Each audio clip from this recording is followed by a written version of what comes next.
But it's a long time ago now, you know. I mean, my Nimmt der father, Apparat jetzt was auf? ja, Was? mich, Dich? ja. So viel Schönheit kann er nicht vertragen. Manchmal hast du recht.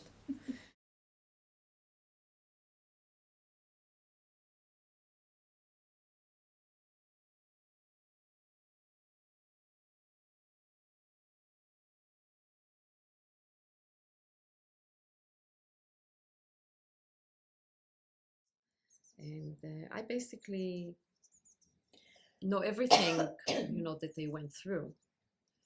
Um, so it really came sort of like into the open once my children, you know, understood the stories and my father would share them with them.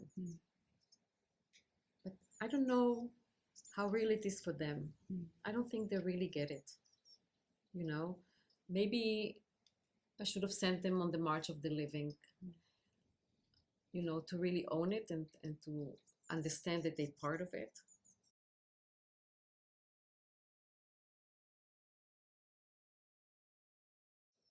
But you know, as a surviving child, I always felt it's enough us Jewish people always watching the Holocaust movies, always going to all the memorials, you know, always talking about it.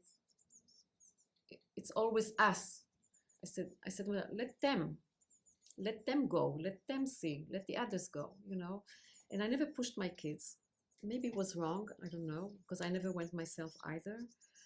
Uh, I sort of have a little regret, and I might still do it maybe one day.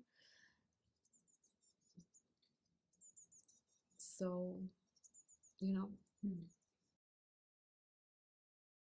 in the camp, the Red Cross would bring food and you know clothes for the babies and take care of them. And she told me that she would, you know, she would try to take care of the children that had no parents and spend time with them. And what she told me was the condition in the barracks were terrible. A lot of people in the same barrack, which I visited. There was one barrack left. And she said that it's just very hard, you know, and with the hygiene, it was very cold and very muddy and horrible conditions.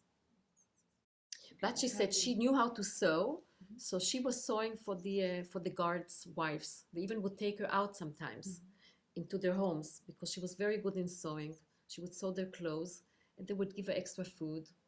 And I think that she was a fighter. She and my father helped. You know, they dug a tunnel under the where the cemetery was, and he went out a lot, and that's how he came to visit her later on. And the women were hiding him, and I think that's how, the way I was produced. uh, so I don't know. It's either gutsy or stupidity having a child in concentration camp. I don't know.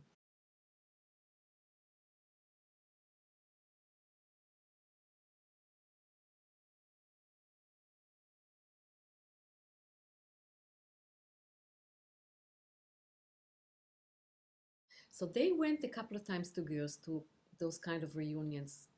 And I always said, why don't you tell me ahead of time so I'll come one day and I'll go with you. But I never went with them.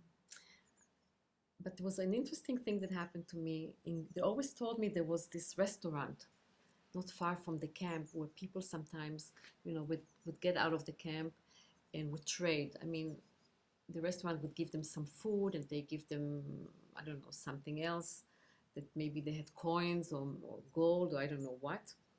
But they were helping out.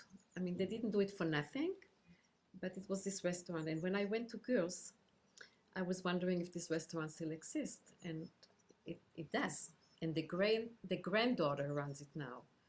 And I actually introduced myself. I said my father, you know, used to come, and so she sent us a glass of wine, and the daughter, yeah, we remember. I don't think they remembered, but it was like the daughter of the woman that ran at the time came to me and she said, you know, she introduced me to her daughter, and the daughter said that her daughter is living now in Montreal studying. So I said to her, give me her phone number.